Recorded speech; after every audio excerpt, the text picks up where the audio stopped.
मराठी महापौर व्हावा यासाठी मराठी एकीकरण समितीने आज आंदोलन सुरू केलेलं आहे आणि त्याच पार्श्वभूमीवर भाजपाचे आमदार नरेंद्र मेहता हे आपल्या सोबत आहेत। सर, कसं बघता या मराठी एकीकरण समितीच्या आंदोलनाकडे? विषय बघा, हे खाली जातीपातीचं राजकारण केलं जाते आणि त्याचा मागे कुठला पक्ष करतो हेही आम्हाला माहीत आहे। मी फार लोकांना ह्याच्या गांभीर्य घेऊ नये। डिंपल विनोद मेहता हे महाराष्ट्राला त्यावेळेपासून यांचं कुटुंब इकडेच राहतो, तर त्यांना अजून कुठे जायला पाहिजे? महाराष्ट्र व्यक्ती कसं बोलतो आपण, तर हे महाराष्ट्रीयनच आहे। एक ते नसले असते तरी माझं म्हणणं आहे की भारतीय जनता पक्षाला जनाधार या शहराचा नागरिकांनी पक्ष म्हणून दिलं, व्यक्ती म्हणून दिलेलं नाही आहे की भाजप या शहराचा विकास करतील, भाजप या शहराला पुढे घेऊन जातील, अशा प्रकारचा कोल दिले। आता भारतीय जनता पक्षाची जबाबदारी आहे की चांगला अनुभवी महापौर द्यावा जेणेकरून या शहराचा विकास होईल। परंतु काही लोक ह्याच्यामध्ये पण राजकारण बघतात, कारण की पडल्यानंतर उत्तर नाही। आता एका बाजूला रुबीना फिरोज उभी आहे, त्याबद्दल ते कोण काय बोलत नाही। ह्याचा अगोदर मायरा मेंडोन्सा होते, मुझफ्फर हुसेन होते उपमहापौर, नूरजा मॅडम होते उपमहापौर, उदाहरण सांगतो कॅटलीन परेरा होती, त्यावेळी कोणी काय बोललं नाही। आम्ही काय त्याला टीका टिप्पणी करत नाही, ठीक आहे, त्यांचा पक्षाने निर्णय घेतला, जनताने जनाधार दिला, त्यांचं ती इच्छा होती कोण राहायचं। परंतु खाली ज्यावेळी मेहता कुटुंब होतो त्याचवेळी असं बोट दाखवायचं का? त्यावेळी त्यांना घराणाशाही कोणाला दिसली नाही, त्यावेळी कोण नाही। आम्ही काय घराणाशाही म्हणून नाही। डिंपल विनोद मेहता 2.5 वर्ष महापौर राहिलेले, या शहरामध्ये गेल्या 3 वर्षामध्ये महानगरपालिका मोठ्या प्रमाणात बॅकलॉग आहे।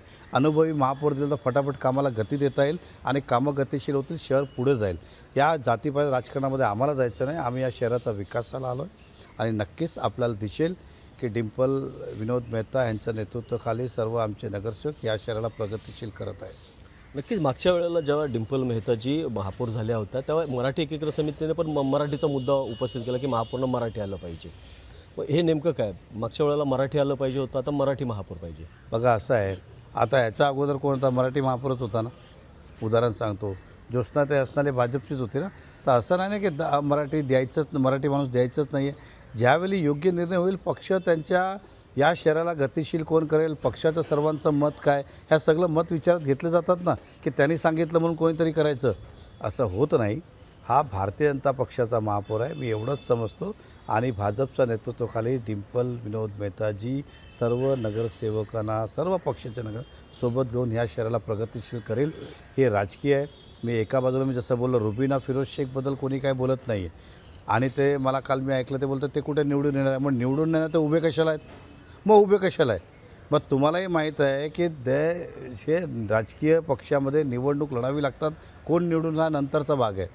तसं तर ह्या फारसा याच्यावर गांभीर्याने असं काय वाटतं तुम्हाला की कोण हे पूर्ण कट कारस्थान करते तुमच्या विरोधात? कोणतं पक्ष आहे, कोणतं राजकीय व्यक्ती आहे? बघा, मला चांगलं माहीत आहे आणि ज्यांचा मी पराभव केला तेच लोक आहे।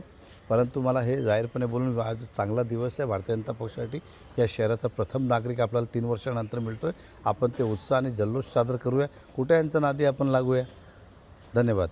नक्कीच हे होते नरेंद्र मेहता यांनी स्पष्ट सांगितलेलं आहे की आजचा दिवस हा चांगला आहे, ऐतिहासिक आहे, कारण की महापौर एक महिला बनत आहे। त्या दृष्टीनं बघितलं पाहिजे की नका हे राजकीय संपूर्ण खेळी असल्याचा आरोप जो आहे नरेंद्र मेहता यांनी केलेला आहे। प्रभाकर कुडालकर, एबीपी माझा, मीरा भाईंदर। एबीपी माझा, उघडा डोळे बघा नीट।